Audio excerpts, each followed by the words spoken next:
Good afternoon, everyone, and welcome to Deakin webinar series, and this one in particular on the CASPer Test.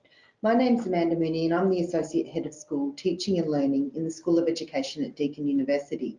And sitting here with me today is Miss Jo Collins, our School Manager in Education, and Josh Miller, who is a student in the Bachelor of Education Primary and a very recent completer of the Deakin CASPer Test. We probably have a couple of things that we just wanted to start with today. So formally, we would like to acknowledge the traditional custodians of the various lands upon which we're meeting today in this webinar format, and pay our respects to elders past, present and emerging, and indeed welcome all Indigenous people to our webinar today. Team with us today who try and answer as many questions as you can ask us. Questions are anonymous in terms of other people can't see the questions that you ask, so we really encourage you to ask as many questions as you can, and you do that just by clicking on the question mark on your screen and then typing your question in the box there. We also just want to let you know that today's session is being recorded, and you'll be sent a link to the recording that please feel free to share with colleagues and friends following today's session. So I guess we might start by talking a little bit about why Deakin uses CASPer, and it's really hard to unpack that further without acknowledging a lot of the broader reforms that have occurred in the initial teacher education space in the last couple of years. So the Australian Institute for Teaching and School Leadership, or AITSL, who I guess oversee the requirements for teacher education in Australia at the moment, have largely led with the government a number of reform processes that I guess impact on not only selection processes into teacher education, but also some of the things that happen in kind of those courses and prior to graduation.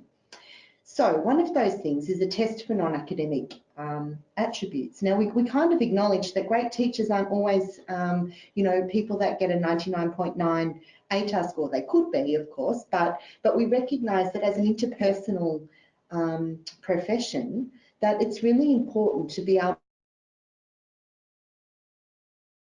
to distinguish between those that have really great interpersonal skills and motivation to teach. So more of a holistic assessment of our applicants beyond just kind of ATAR or the subject scores that people have chosen to take.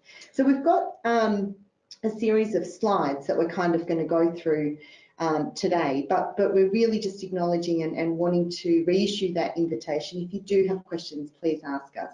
Jo. And it was just important to note there that CASPer, Deakin uses CASPer, and other universities in Victoria use CASPer. A couple don't, and there are other selection tools that other universities use as well, but this is the one that Deakin has chosen to use. And I should also say we're absolutely delighted to welcome you today, Josh, because Josh last year as part of the introduction to his Bachelor of Education Primary. Yes. So he is the resident expert amongst us, and we will certainly be, I guess, drawing on your experience of having completed that, particularly when the tips and tricks part of completing the CASPer test comes to be. So as we mentioned before, CASPer is kind of just one of the selection tools as part of our initial teacher education selection at Deakin University, and it looks at a range of factors, or we put that together with a range of other selection tools, like things like your study score, your ATAR, the personal statement, which we thoroughly recommend. Absolutely. And you know, Jo, is there anything else you kind of that? Just that it's not, people think that we use CASPer as a screening out tool. It's definitely not used in that way. It's just one of a large suite of tools that we use in terms of the selection for courses at Deakin. So don't be scared about that. So Josh, you know, look at the name, CASPer. Yeah. What did that make you think when you saw that for the first time? When my careers counsellor told me about CASPer, I immediately went to CASPer to go. But no, when I did some further research, I found out just the basics, that it was, as it says there, a selection tool that Deakin and many other universities use for education students. And it was good to see that the CASPer didn't test my English or test my numeracy or statistics or fractions. skills. It was more my interpersonal skills, my problem solving skills, and how I could implement that into education, into the Bachelor of Education primary that I'm studying right now. Yeah. So it was difficult, especially because I had no idea what it was about, but it was nice to see that it was a selection tool for non-academic purposes. So I guess as an acronym, as Joe, that we have, this isn't one of multiple tools that are out there at the moment, but we actually have a very, very good reason for why we have selected CASPer for Deakin's tools, and it was quite a detailed process to select this tool. We went through a lot of different ideas from at Deakin. We considered a lot of options. For us, the one that suited our requirements and our needs more so than others. So I guess, you know, as detailed on the slides there, it originated at McMaster University in Canada and is currently overseen by ALTIS. It's got a history of success in medical schools, particularly in Canada, but also as an entry requirement to help them in their selection processes for medicine. And I guess starting from that point, rather than starting from complete scratch, we wanted something that we had absolute confidence, had a rigour behind it, had something that was data driven, that there was an evidence process that that informed how the test was put together, but also that there was rigour in the way that the results were applied. So CASPer as a test itself, as slides detail, that it's data driven, it's developed to be a reliable predictor of future teaching performance. Importantly, it's not just a tool that kind of sits there and exists and historically is kind of been kept, you know, being reused, I suppose. There is a continuous research agenda that sits behind continually making sure that it's fit for purpose and that it does provide a quality assurance process for us. And yeah, we also review after each cycle. We work with ALTIS to see what could be done better, or perhaps some of the questions or scenarios haven't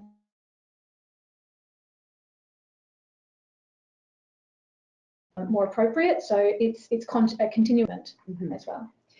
And I mean, I guess historically universities have often, particularly in fields like teaching, have often tested for non-academic requirements. It could have been through things like a personal essay. I mean, I know when I went to my degree, it was through an interview, where you basically go in and you put on a particular version of yourself in that interview. They are resource intensive. They require subjective judgments for people in that particular point in time. And I suppose that one of the good things about the CASPer test is that, one, you can take it from any location, so it's much more accessible in its online format, but it actually tries to remove the performativity element of this. So something that you don't just kind of go in and put on a show at that particular point in time. It's something that really tries to get to the essence of how you are employing and using these non-academic skills. So you might be sitting there kind of thinking, well, what are these non-academic skills that you keep talking about? And, so I suppose when you look at the list that's on the slide in front of you, these particular dimensions have really been mapped into the teaching profession and recognised that, to be a quality teacher, you need to have sound communication skills, good team collaboration skills, empathy for others. When I look down that list, I see words like professional. How do you do professionalism? Oh, that's a very good question. From a year 12 or first year entering the uni perspective, it's as simple thing as just how you uphold yourself, how you dress, how you talk, the type of language you use. But definitely in the form of CASPer, it's just the mindset. Very subjective. So you could be in a group scenario and how you uphold yourself there could be completely different to how you uphold yourself in a supermarket or in a cafeteria or something like that. So yeah, very subjective and very interesting concept for CASPer to be testing for. And I guess this is why, you know, the importance of rigour and the importance of having a test that has a strong evidence base behind it becomes quite important, because exactly as you just mentioned, Josh, you know, you can particular attributes in different points in time. And it's important to note that all of these aspects are covered in each of the tests. You know, not all of them in each test, but each test will cover one or two of these. And I should probably just mention the motivation as well, you know, as well as personal motivation. You know, motivation to teach is such a important dimension to sustaining not only contributions to the profession, but also, you know, teaching can be one of the kinds of roles that we do have to be motivated. We have to work to inspire others. So, so just when you kind of see these kinds of non-academic attributes listed there, we just want to assure you that they have been mapped into the importance for the teaching profession. So we'll talk about now the actual format of the CASPer test, and you know, just the logistics around that. So to register, it is an $80 cost. That is upfront, unfortunately, for every applicant. It is important to know that cost, though, if you are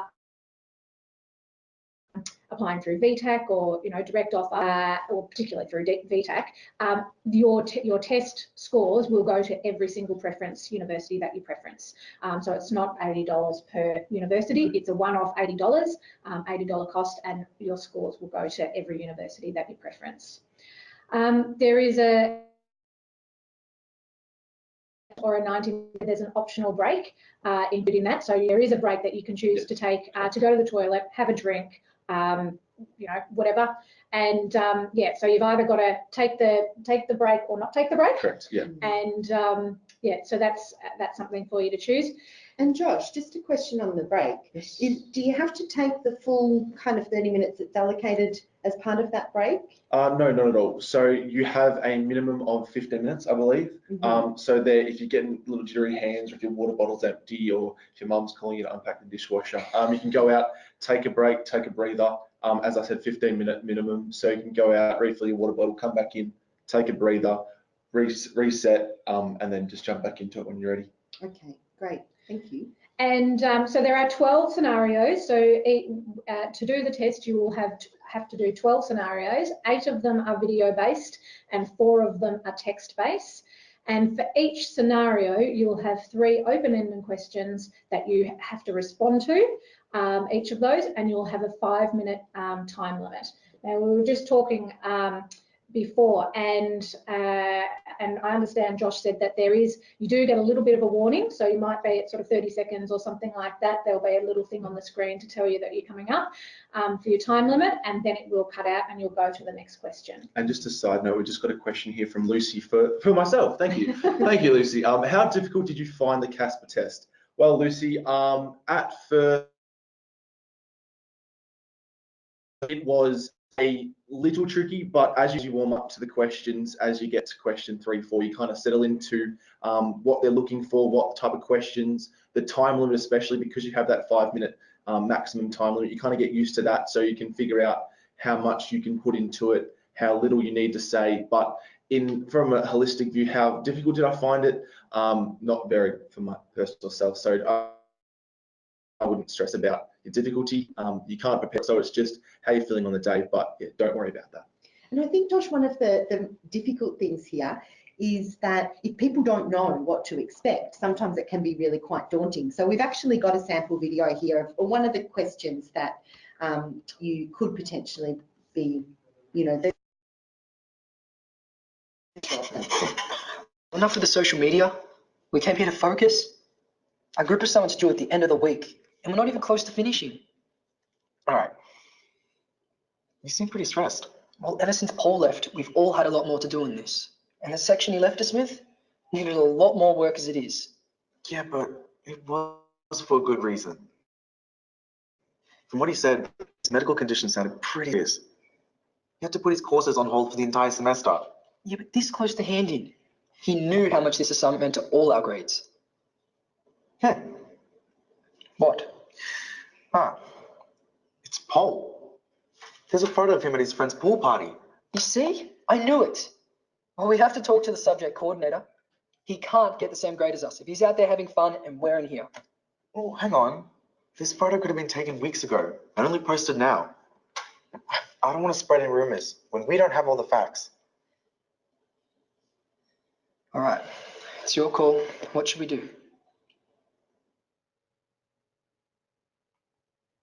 So I guess you can see by that kind of scenario that, you know, there are multiple things going on in that particular circumstance, and it really asks you, you know, some questions would then follow the actual scenario, and they would be things along the lines of, what do you recommend to your group members? Do you think it's okay to report a concern to a supervisor based on fact? Why or why not? And do you believe that one false or inappropriate post on social media can have a lasting effect on someone's career? Explain your response. So hopefully by introducing you to that particular group contribution scenario, that would give you a sense of the kinds of questions and scenarios that you'll face. Yeah. Josh, I'm conscious there's a question from Yes, Natasha. from that just Natasha. popped up. Again, you another know, one for me. Thank you, very flattered. What did you do? Well, we did say you were the resident expert today. So what did you do to prepare for the CASPer test? Well, because the CASPer test is that kind of off the top of your head kind of response, there are 3 to 4 practice questions on the CASPer test, which are not identical, but are video prompted questions. So they do come up with that 2 to 3 minute video, 3 worded questions. No time limit, no restrictions. There's no camera on you. You can be out in the park, you can be at home with your parents, and they can help you with that. So yeah, I personally did the video responses, went online and found some old worded questions as well, because they're 4 worded questions in the CASPer as well. But definitely don't stress yourself out too much. A couple of the practice questions. Before your CASPer allocation, you do have 4 trials, again, just to check your web connection, but also just to make sure your keyboard's working, your mouse is working. So yeah, just as many practice questions as you feel comfortable with, without overdoing it, without stressing yourself out. So hopefully that answers your question. And so Josh, do you think familiar yourself with how those questions are running? Is that helpful for you? Definitely. Just knowing, okay, a video will pop up and then straight afterwards you'll get what's shown on the screen right here, just these 3 worded questions, one after the other. So you kind of know what to look out for. You know, all right, if there's a 1 next to it, there's going to be a question. So read the question, break it down. So you kind of have that mindset of,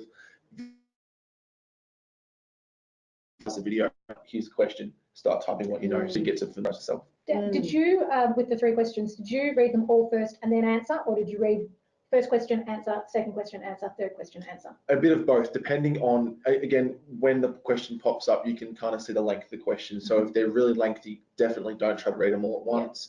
You will question gets marked individually. Yeah, exactly. So I took another question from Christina, which is kind of linked to what you were just talking about before when you made comment about checking that your keyboard is working and your video camera. The question from Christina is, are you being recorded when taking the CASPer test? Christina, yes, you are. It's when the webcam gets set up, it's just because to make sure that you are the person answering the question. So when you go and log in and make your booking and thing, which I'm sure you've already done, they get you to send a photo of yourself and an ID. So if it's your school ID, then they'll get you to set up your webcam, take a photo of yourself to make sure that they can match your ID, your photo before the test, and your video during the test to make sure it's you taking the test and not someone else. So yes, you are being recorded, but they can't hear you, they can't talk to you unless you have a technical issue, and then you can talk to them. Great, well, thank you. So we might, this is another. Yeah, so maybe just to kind of finish those examples off, this is another one around paying a price. So think of a time when you had to make a sacrifice in order to accomplish a particular goal. Briefly describe the situation and the sacrifice that you made. Do you regret your decision to make the sacrifice? Why or why not? Did you learn anything from this situation that can be applied to your desired career? So I guess one of the things that we would emphasise as part of these questions is that they are often connecting back to how you would react and how you draw on your experiences.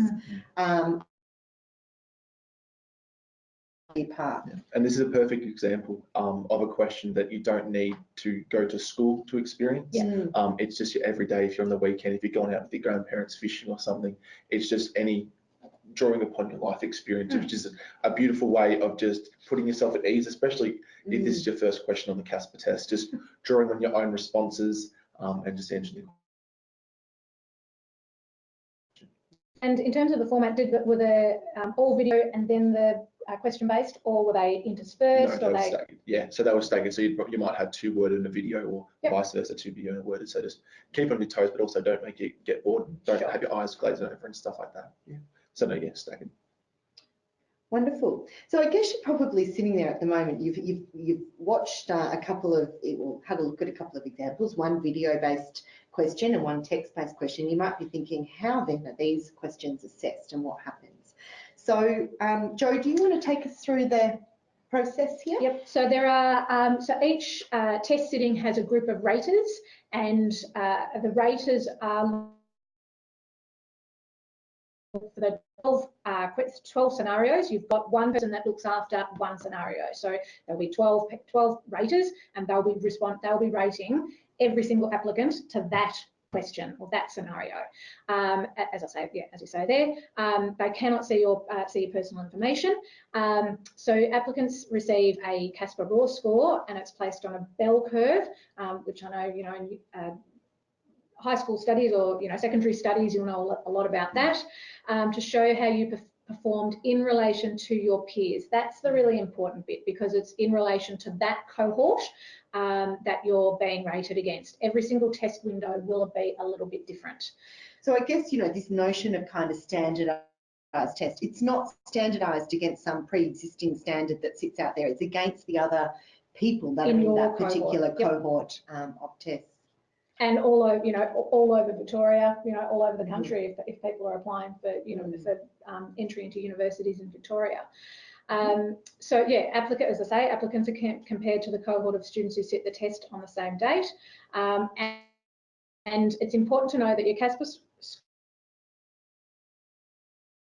eligible for one. So we've got, so students coming up now will be sitting for CASPer for entry into 2020, March 2020. If you were going to wait, wanted to defer or something like that, then you would need to, go to university the year later. If you were going to go on a gap year or something like that, or school that actually wouldn't be valid the next year. So it's important that you know that you're in the year that you're going to be applying for entrance. Which kind of becomes important when you're looking at an initial teacher education course, that where many of them don't do mid-year entry, for example. That's right. So it's probably just important to think about when you're looking to apply, and therefore mapping back your CASPer test date. And you can always contact, the student services or the university entrance teams to just have a chat about when's the best time. If you are thinking about, deferring or going on a gap year or something like that, when's the best time for you to do it? Mm-hmm. So I guess it's come to that time of the afternoon, evening, Josh, where it's really important to hear from you. I'm sure many of the people participating in the webinar are actually wanting to know, what is this like? Yeah, absolutely. I know it's fresh in your mind. So tell us a bit, to give us a sense of your personal account. Yeah, I guess I'll start from the start. So booking the test, it's straightforward. You just chuck in your everyday email that you use for, if you do online shopping or for your school email, whatever you can have access to, definitely chuck that in. As I said before, with your ID, make sure you have some ID on you, so you can scan that through, so then they can match your ID with your photo that you take on your webcam. Sorry, so does that mean you need a scanner to be able to be able to, okay. Or just I took a, and there was no problems there. So yeah, if you don't have a printer at home or you don't have a scanner, just it's a really clear photo on a plain background. be just fine. Moving on, getting ready for the test. That's probably what you're all wondering, what you're all doing right now. Just doing the practice questions, familiarising yourself with the format. Maybe if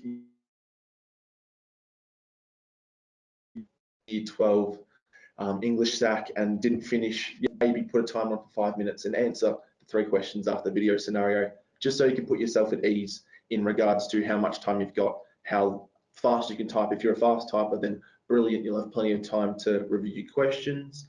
If you're a slow typer, then just making sure that you do have enough time. But yeah, I myself am not a wizard on the keyboard, and I still had plenty of time to review answers, so no worries about that.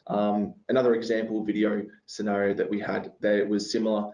In a group scenario, one person showed up late, didn't contribute. That was a video scenario, 3 questions. What will you do? What happens if your resolution doesn't work? And then what will you take away from this resolution for next time so it doesn't happen again? So again, that was a scenario that all Year 12s would, well, all school students would have a knowledge of, because they've all done group assignments, I'm sure, in the past. So they'll have that kind of resolution in the back of their head. So a nice little familiar thing, especially again if it's your first CASPer test question. Easy to go through. Little personal recount, how I found it. How I found it different. It was not as, when you hear 5 minutes, 3 questions, you're like, oh no, I'm not going to be able to type fast enough. They're going to skip over the 5 minutes, pulling my hair out, nervous. That's not the case at all. You'll be surprised how much you can actually take in 2 to 3 minutes with the video scenario. As I said, I'm not on the keyboard, and I manage a minute, 2 minutes to just undo my answers and redo them. I don't know if this will be testing your memory too much, but did you kind of feel that many of the responses were kind of instinctive, as in like they weren't things that you had to labour over in terms of, oh, what would I do? You know, did you feel that you kind of had an instinct about, look, I think in this circumstance, this is what I would do? Sort of thing. Absolutely, absolutely. And especially if you're like myself, I work at Woolworths, and we always have complaints and stuff about customers and trying to do that resolution and things. So just having that background knowledge and that things, yes, as soon as you read the response, all right, someone's tripped over some stairs, what will you do to help them? All right, well, I did this yesterday at work, bang. No need to think about it, no need to second guess, no need to write down on a pen and paper. So yeah, just there's a lot of those questions, especially even worded scenarios. I got a worded scenario last year. Who is my role model and why? And I had that in the back of my mind. Perfect, I can just go in and write about it. And that was that. So yeah, no, not labor intensive, and really off the top of your head. Got a question from Meg. Oh, thank you. When did you start doing practice questions for the CASPer test? As soon as I registered. So yeah, as soon as you register, go online, look at a bunch of practice questions. But yeah, the sooner the better. There's not heaps of them up there, is there? Absolutely like, not. They're quite targeted. Yeah. So, you know, I suppose once you've got your login set up, and you know, I mean, anybody can actually go onto that website at the moment and see the kinds of examples of those practice test questions that are there. But yeah, no, when you start, as soon as you to put your nerves at ease, to put your ease, if your parents on your back, to put your parents at ease. But yeah, no, you'll have the 3 questions that CASPer put up there are very broad, so you get that understanding of what they're looking for, so then you won't have any problem in that. And I know we've got like some parents and that listening today, so it is really helpful. I think, you know, some of these websites, often, as we've said earlier in today's conversation, often it's the fear of the unknown, I think, that can be the most daunting. So having an opportunity to just, you know, do some practice, have a sense of familiarity, I think can be really helpful. And just to wrap up my little personal account, for all the Year 12s out there and for all the careers counsellors, you can quote me when I say I felt relieved afterwards. You just have a massive sigh of relief. 12 minutes, 60 to 90 minutes, you're sitting there, you're typing. As soon as the last question pops up, congratulations, you're finished. Now go have a walk around, don't think about it, go walk the dog, go mow the lawn, enjoy the sunshine. But yeah, no, you'll feel amazing afterwards. It's a massive weight off your shoulder. There's nothing else you need to do. You've done the CASPer test, now you just focus on Year 12 studies. But yeah, no, you feel amazing afterwards. But yeah, definitely nothing to worry about going up into it. If you've done practice questions, if you've got a little background knowledge in retail, if you've got life experience to do with problem solving, role models, group assignments, yeah, absolutely nothing to worry about. And it's important to note that you won't get a response from CASPer or LTIS of your score or anything like that. For those that are applying through VTAC, your results go direct to VTAC, and then you'll be, at the start of the year or in early round, you'll receive an offer as per normal. And if you are applying direct to a university like Deakin, your results will go direct to that university. So if you've applied for entrance at Deakin, and you haven't sat the CASPer test, your application will just be held pending until we've received the results, and then you'll hopefully receive an offer from us. Yeah. So yeah, don't be nervous if the first round offers come out and you haven't heard anything back from CASPer or heard anything back from BTAC. You won't hear anything back. Yeah. I still don't remember what I got. I don't even know what I got, but I know that I got into my course. Yeah, so I was going to say, it's probably for all people that are participating in it, I think you will join with me in saying we're delighted that you took the CASPer test as well, because we're thrilled to have you at Deakin University, Josh. And just, kind of continuing on with your tips and tricks, we do have a question from Gillian. Is spelling and grammar taken into account when grading the responses? No, it's not. So they don't look at anything like spelling and punctuation or anything like that. They just want to take account of your response, to how your values and beliefs, all that sort of stuff. But if you don't use capitals or throughout or anything like that, you don't use a comma or a full stop, you won't be graded down or anything like that. So Gillian, I think it's kind of important to emphasise that it really is the essence of the question or the answer that you're giving, as opposed to how it is kind of presented. Definitely. But I understand where some of the questions are asked from, because alongside the initial teacher education reforms, here we're talking about the changes to the selection processes, but we also have the land type test, the literacy and numeracy test for initial teacher education. That is something graduates need to be able, or pre-service teachers need to be able to complete prior to graduating. And Leanne, sorry if I butcher these names, how do we know what is a good answer compared to a bad answer? Oh, I don't know. I don't think there is a good or bad. There's exactly. We don't have, it's kind of interesting, because you think about something like VCE. You in preparation for your the exams, you have past exam papers that you can draw on. You get to see the ways in which VCAR have kind of validated the responses to those tests. So you get a real sense of what's good and what's bad. Because this is such a personal, like it's testing for your own ability to apply these in kind of,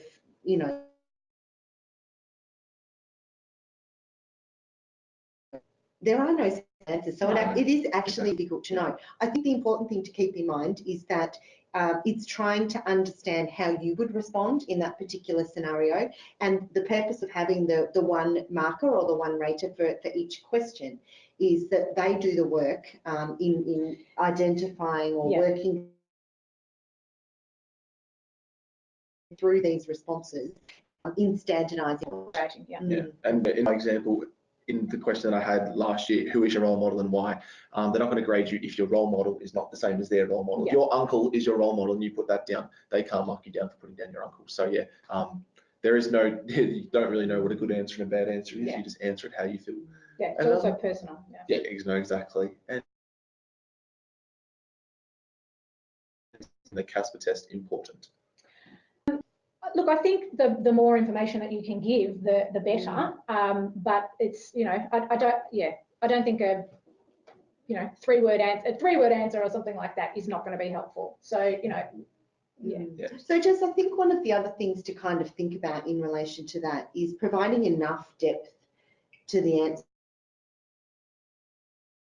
Being time limit. So Josh was mentioning earlier, you kind of see a bit of a flashing light at the bottom of the screen when you're starting to run out of time, because it is time sensitive. So you know, I guess making sure that you're not labouring the point about one particular question. But Josh, just, I mean, on that, if you've typed your response to that question, can you go back and kind of edit that if you have enough time left at the end? Yeah, no, definitely. If you type up your answer, if it's one of those answers that you've laboured over, all right, you type it up, you say you've got 45 seconds, you can definitely go back over, just make sure that you've made your point. If you've made your point 2 or 3 times, it doesn't really matter as long as you've made the point. But it is as simple as what a correct thing to do, yes or no. Why? Make sure you don't just say yes or no, because then again, you won't get the marks, and that kind of length of your answer is a bit small. So if it says why, definitely go on to explain your answer, because that's what they're looking for. They're looking for your mindset and what you feel, not just if it's right or wrong, it's why. And it's the rationale behind those decisions, really, isn't it? Exactly. And again, we just will re-emphasise, please do please, you know, have a few test practice goes, because you know, a lot of the questions that you're asking, if you have a couple of goes, it'll, you know, become very clear. Absolutely. So in terms of the actual courses that in our initial teacher suite that require you to complete the CASPer, you'll see on the screen there that there are a list of 9 programs. So 3 of them, the first 3, the bachelor level degree, are our undergraduate suite of initial teacher education programs, and then the remaining 5 are our what we call our postgraduate suite. So in the AQF level 9 masters level programs. Joe, I noticed that D303 and D304, which are our Bachelor of Arts, Master of Teaching, Bachelor of Science, Master of Teaching courses, aren't listed there. Could you tell us a bit about that? So going on to the next slide. One we prepared earlier. This is, so we've got a few courses here so going into we've got the Bachelor of Arts and the Master of Teaching Secondary, and the Bachelor of Science, Master of Teaching Secondary. So students will start their course in the Bachelor of Arts or the Bachelor of Science, and then they will progress into the Master of Teaching Secondary. Now, there is a WAM requirement, so you are selected into the undergraduate component, which is not an initial teacher education course. The BA and the Bachelor of Science are not initial teacher education courses. And then you will have the choice to go on to the Master of Teaching, which is an initial teacher education course. So that's when you will sit your CASPer test. So that's really important for those students that are, those applicants that are looking to do those courses, to wait until they are actually in the undergraduate component, and then when they want to go and they've been accepted into the secondary course, that's when you do the CASPer. And we also have the associate degree of education. So some students will start that course and then they will articulate into the Bachelor of Education Primary. That's another one. So you wouldn't do CASPer to go into the associate degree, but when you articulate into the Bachelor of Education Primary, you would do CASPer. Okay, well, I'm conscious of time, you know, as we could probably talk about CASPer for hours on it. Absolutely. But look, many of these next few slides we've actually talked about already in part of today's discussion. So in terms of preparing for the test, as we mentioned before, familiar is kind of one of the most important messages that we would like to leave you with today, having a sense of what the kinds of questions might be, but also just the logistics and pragmatics. You know, is your webcam going to work?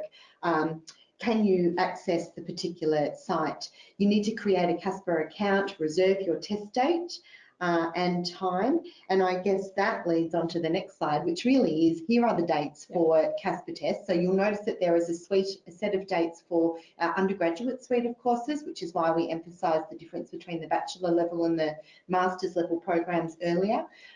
So you can see the first one is on Saturday, the 24th of August. And there are certain, you know, there are some an evening. That's something to think about as well, whether you are a person that does, you know, better in test situations in the morning or in the evening. So, you know, work it around there as well. Also, don't leave it too late to apply, to register.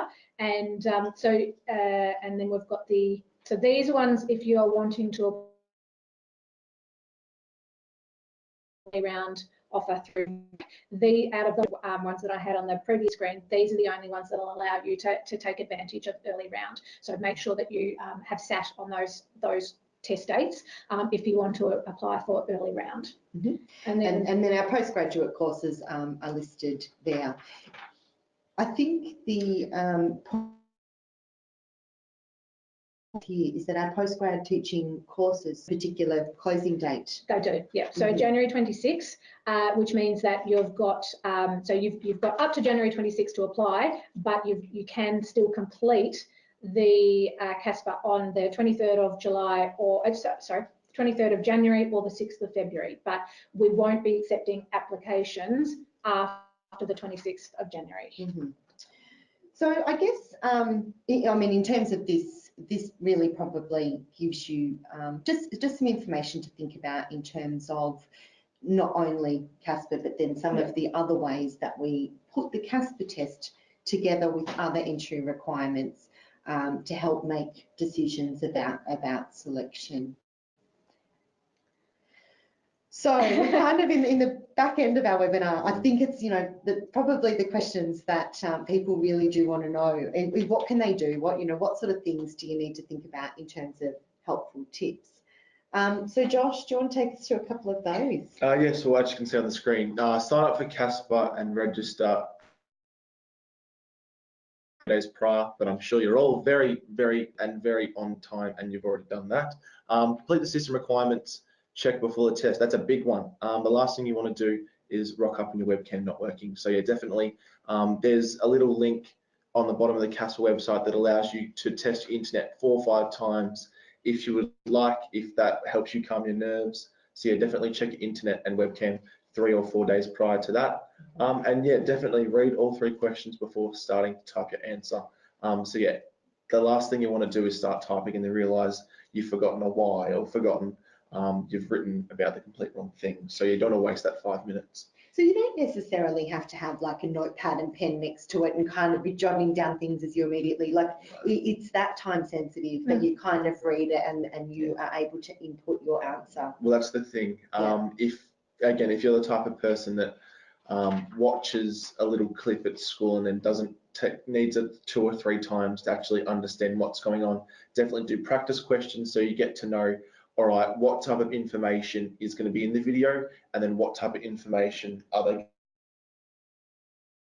kind of look out for things. So you don't need to have a pen or paper or something making notes. You can just off the top of your head, as soon as the video is done, go in and type your answer. And I will just say, in terms of the internet and reliability, there are, I think, certain requirements in terms of bandwidth. So for regional and remote locations, please do that systems requirement check so that you can be sure that you will have good constant internet streaming while you're doing the test. Definitely. So I think it's kind of really important, in line with the question that we were just talking about before in terms of, do you have a notepad and pen to kind of, you do get 5 minutes to respond to each of these scenarios. And Joe, I know you will attest to this. The ALTIS data really does show that students who actually take all of that available time tend to do better, don't they? Yeah, absolutely. The last thing you want to do is to have 2 minutes left and be like, oh yeah, that'll do, press next, and 3 minutes later be like, you're halfway through a question, oh no, I could have typed that in. So yeah, definitely take the 5 minutes. You look at 5 minutes, work out, but you'll be surprised 5 minutes can grab when you're actually in there typing it. It goes really slow, so you have plenty of time. Especially if you're a speed. Especially if you're a speed whiz, then that's just an extra bonus for you. Touch typist, not one of the No. So, I mean, I guess if you've got any other kind of questions, or just to emphasise one of the other points about the helpful tips, is really just do your best. If you don't finish an answer, if you have, there is no right and wrong answer per se. There's not something that, it's basically you and how you would respond in that scenario. So I think just the other thing to kind of think about in terms of if you do have an impairment or require additional support, it's really important that you get in touch with the CASPer support team, and their email address is on the screen at the moment. And it's on, obviously, on the website, on the CASPer website. So yeah. Yeah. And I guess if you do have questions, I mean, Josh, you mentioned this earlier. You were saying if there was something that kind of comes up during the test, there is CASPer support staff available to help. Yes, correct. So if you do come across, if your webcam, you see the red light switch off, or the you can't hear you can't hear the audio in one of your video scenarios, which happened to me in one of my practice ones. Yeah, then definitely just jump on the side B. All right, I can't get my media. You won't have to pay any extra money. If that doesn't work, you can just reschedule for another time. There's no added costs or anything like that. But yeah, no, you do have, there will be tech support because you're getting videotaped, because you're being recorded, and because someone at the other end can see your face. You can, just jump on the side. They'll be there. They will respond in an instant as soon as it comes up. So yeah, there'll definitely be someone come up with a technical issue. And I think knowing that you kind of that live support there becomes really, I mean, I think that's something that prospective students and people interested in taking the test and applying to come to us. I mean, it's really helpful to know that somebody is there to kind of help if you get stuck, because often it's not only the content of the questions we're kind of a bit worried about and not quite sure, it's often all of the IT support that goes with that. So we really do want to emphasise that there is support available to help you. And just to backtrack on one of my anecdotes, with the 5-minute time limit, the last thing you want to do is be halfway through your test, then the 5 minutes and you're halfway through an answer. The last thing you want to do is panic. So again, don't worry.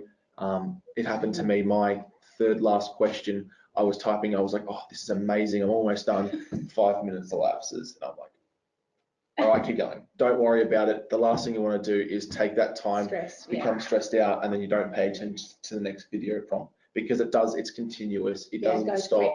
You can't play it. It goes for that 60 minutes. So yeah, don't stress if you don't miss out on a question, because chances are that question doesn't really matter and you would have passed the test already. And we'll come up to some other things here. Oh, no. I was going to say there's should always, in terms of a room, make sure that you're in a quiet location.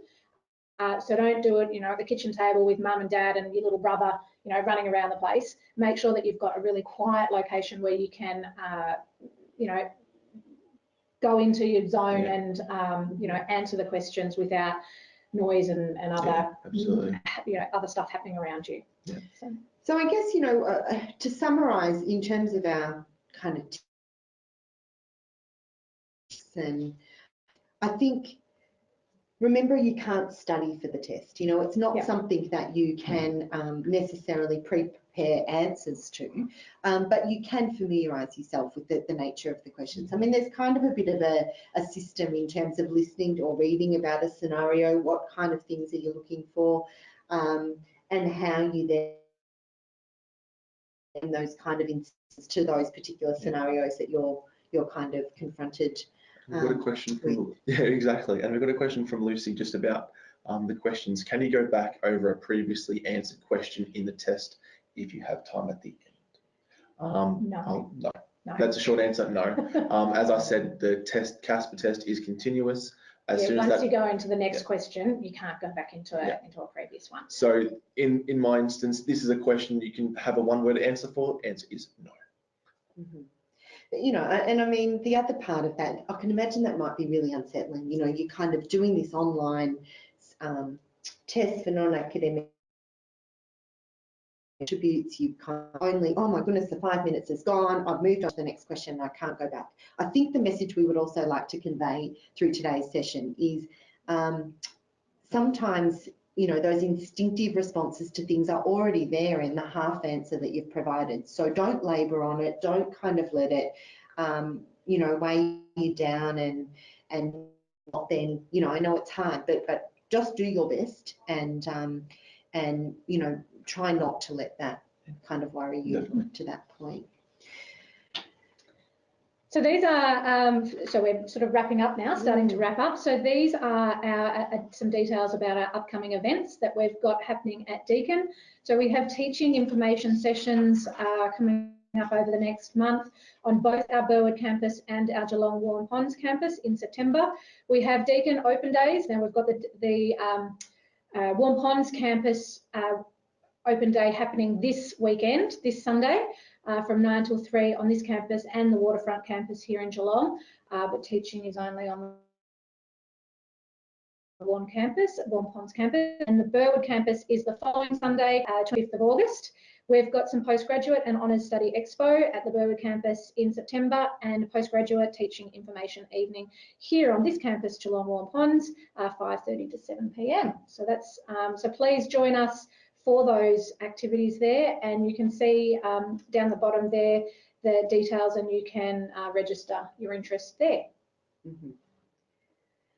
So Josh, the question that I'm sure has been on everybody's lips during today's webinar, are you delighted that you took the CASPer test? Oh, absolutely. No, it's definitely because I wanted to do Bachelor of Education, it was something that I needed to do, and I'm glad I did it because it just gave me a little insight, gave me a little insight into what type of non-academic things I can utilise in myself to bring into the classroom and bring into lessons and bring into assignments. So I was glad that doing this, and even you do it subconsciously, you just reflect afterwards. I remember taking my dog for a walk going, oh, my role model, it was my Year 3 teacher. So just these type of reflective tools that you use subconsciously while you're answering the questions just allows you to reflect on yourself, and as a pre-service teacher going into Bachelor of Education, yeah, definitely glad I took it.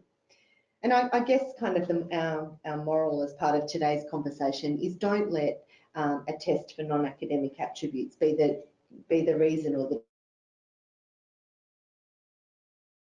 the career in teaching. It is just one of the selection tools that we employ and we use, and ultimately it's about ensuring that you know, as Josh mentioned, that there are these non-academic attributes, these dispositions that we kind of possess that you know, are helpful to kind of employ in the interpersonal dimensions of what is a wonderful, wonderful career in terms of teaching and becoming a teacher. So look, we are very mindful of your time on a Tuesday afternoon, Tuesday evening. So look, we will leave it there, but in terms of next steps, we do really want to thank you for giving up your time to have a conversation or allow us to have a conversation.